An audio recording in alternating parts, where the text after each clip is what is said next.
ঝাড়গ্রাম স্টেশনের কাছেই তৈরি হয়েছে নতুন পুলিশ লাইন। তার পাশ দিয়ে চলে গিয়েছে সরু লাল মোরামের রাস্তা। সোনাঝুরি, সেগুন, শালের বনপথ পেরোলেই মেঠো রাস্তার দুপাশে বিশাল কাজু বাদামের বাগান। সেই বাগান ভেদ করে খানিকটা গেলেই চোখে পড়বে ছোট্ট একটি লোধা গ্রাম। গ্রামের দুপাশে টিনের চাল দেওয়া মাটির ঘর। সেই ঘরগুলির দেওয়ালে আঁকা রয়েছে মনোমুগ্ধকর সব ছবি। একসময় এই গ্রামের নাম ছিল লালবাজার, কিন্তু গ্রামের মানুষরা শিল্প চর্চার মধ্যে দিয়ে তাদের স্বপ্ন বা খোয়াবকে প্রতিনিয়ত বুনছেন। তাই এখন খোয়াবগা হিসাবেই এই গ্রামকে সবাই চেনে। এই গ্রামের নামকরণ করেছেন বিখ্যাত সাহিত্যিক প্রাবন্ধিক শিবাজী বন্দ্যোপাধ্যায়। এই গ্রামে ১৩টি পরিবারের বাস। এর মধ্যে ১২টি লোধা ও একটি কর্মী পরিবার রয়েছে।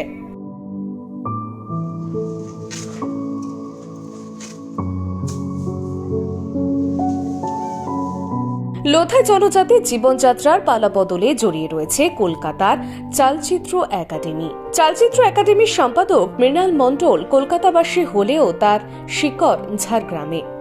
সে মৃণাল মাস্টারের উদ্যোগে রাতারাতি শিল্পী হয়ে উঠেছেন জঙ্গলজীবী এই মানুষগুলি। আমাদের যে আর্টিস্টরা এখান থেকে গিয়ে প্রথমে দেওয়ালে ছবি আঁকতেন, ওরা তাদের সঙ্গে অ্যাসিস্ট করতো, মানে রং গুলে দিচ্ছে, একটু রং ভরে দিচ্ছে, এগুলো করতে করতে আমরা দেখলাম যে ১ বছর পরে ওরা নিজেরাই দেওয়ালে আঁকতে শুরু করলো। তো আমার মনে হয় এটা শুধু এই গ্রামে না, এটা যদি আপনি অন্যান্য গ্রামেও করেন এই প্র্যাকটিসটা, তো অন্যান্য গ্রাম থেকেও এরকম বাচ্চারা বেরিয়ে আসবে। মাঠঘাট থেকে বা জঙ্গল থেকে একটু কাঠ বা সেগুলো সংগ্রহ করে ওগুলো দিয়ে কিছু তৈরি করতে পারে, ওটা আমার মাথায় ছিল যে ওগুলোকে জুড়ে জুড়ে যদি কিছু তৈরি করা যায়। তো ওটা দেখলাম ওরা খুব শিখে ফেললো তাড়াতাড়ি। ক্ষেতমজুর, দিনমজুরের কাজ করেই জীবিকা নির্বাহ করে এই গ্রামের পুরুষরা। সেই রুক্ষ হাতই এখন ছবি আঁকছে নিজেদের মনের খিদে মেটানোর জন্য। এছাড়াও জঙ্গলের শুকনো গাছের শিকড় বাকড় দিয়ে কার্টুন কুটুম বানাচ্ছেন তারা। গ্রামের কচি কাচারাও ছবি আঁকার পাশাপাশি বানাচ্ছে মাটির পুতুল। শিল্প চর্চায় সামিল হয়েছেন গ্রামের মহিলারাও। আমরা যা করেছি বাচ্চারা একটু শিখুক, এই নিয়ে ওই 18 লাস্ট মানে 19-এর প্রথম থেকেই ধরুন 19 থেকে চলছে একই রকমভাবে। আমি বেশিরভাগই কাটাম কুটুমের কাজ করি। বাচ্চারা ছবি আঁকতে শিখলো, আমরাও কাঁথা সেলাই, মাটির পুতুল, কাঠের জিনিস তৈরি করতে শিখে গেলাম। তবে মৃণালদের চেষ্টায় গ্রামের নতুন প্রজন্ম পড়াশোনার গুরুত্ব বুঝতে শিখেছে। তাদের শপথ, শিখব, পড়ব, জানব, স্কুল ছুট হব না। গ্রামের সব শিশু স্কুলে যাচ্ছে কিনা সেই খোঁজ রাখেন শিল্প প্রশিক্ষকেরা। ছোটবেলা থেকে কি আঁকা শিখেছো? না, স্যার এসে করে শেখাতো, মৃণাল স্যার। কতদিন লেগেছে শিখতে? 3 বছর লেগেছে। কি কি ছবি এঁকেছো এখানে? ঘর, বাড়ি, পাখি, মুরগি, হাঁস। বড় হয়ে কি হওয়ার ইচ্ছে আছে? আর্টিস্ট। লোধা শিল্পীদের তৈরি কার্টুন কুটুম, মাটির পুতুল, ছবি কিনতে অনেক পর্যটকই এসেছেন। ঝাড়গ্রামের এই খোয়াবগা পশ্চিমবঙ্গের পর্যটন মানচিত্রে আলাদা করে জায়গা করে নিতে পারে, কিন্তু সেই পথে অন্তরায় হচ্ছে গ্রামের রাস্তা। এমনই দাবি গ্রামের মানুষদেরই। যেটা প্রথম রাস্তা ছিল গ্রামের, সেই জায়গাটা পুলিশ লাইন অ্যাকোয়ার করে নেওয়ার ফলে সেটা বন্ধ হয়ে গেছে সেই রাস্তাটা। এখন আরেকটি রাস্তা আছে বিধানচন্দ্র কৃষি বিশ্ববিদ্যালয়ের ভেতর দিয়ে, সেই রাস্তাটাও তারা বলছেন যে বন্ধ করে দেবেন।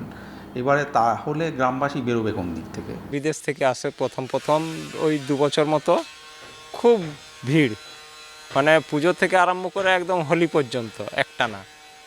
তারপরে মধ্যিখানে হঠাৎ গভর্নমেন্টের ওই পুলিশ লাইন জায়গাটা নিয়ে আমাদের রাস্তাটা বন্ধ করে দেওয়াই মানে লোক বিরক্তি হয়ে খুঁজে ঘুরতে যাদের খুব চেষ্টা যে আমি ঝাড়গ্রাম এসেছি মানে খোয়াবগা দেখবই, খুব চেষ্টা করে ঢুকে মন্ত্রী বা ডিএম এসডিও কেউ আর এটা স্টেপ নিচ্ছে না। মানে রাস্তার সমস্যার জন্যেই ওই পর্যটক ওই ঝাড়গ্রাম থেকেই ফিরে চলে যাচ্ছে।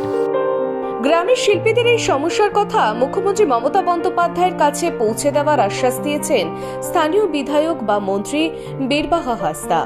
আমার কাছেও কমপ্লেন এসছে এই নিয়ে, তো আমি মমতা বন্দ্যোপাধ্যায়ের সাথে আমাদের মুখ্যমন্ত্রীর সাথে আমি করেছি যে এইখানে যা সমস্যা যেগুলো আছে সেগুলো আমাকে লিখিত আকারে উনি জানাতে বলেছেন। অবশ্যই ওনার পক্ষ থেকে অবশ্যই উনি সাহায্য করবেন। প্রকৃতির ক্যানভাসকে নিজেদের মতো করেই রাঙিয়ে তুলছে লোধা গ্রামের বাচ্চা থেকে বুড়ো। নিজেদের তৈরি স্টুডিওতে শিল্পকলাকে ফুটিয়ে তুলছেন তারা। তাই সমস্ত বাধা বিপত্তি দূরে সরিয়ে বিশ্ব দরবারে খোয়াবকে তুলে ধরাই এখন একমাত্র লক্ষ্য গ্রামবাসীদের। ক্যামেরায় বরুণ ভান্ডারীর সঙ্গে দেবযানী সরকারের রিপোর্ট, ঝাড়গ্রাম।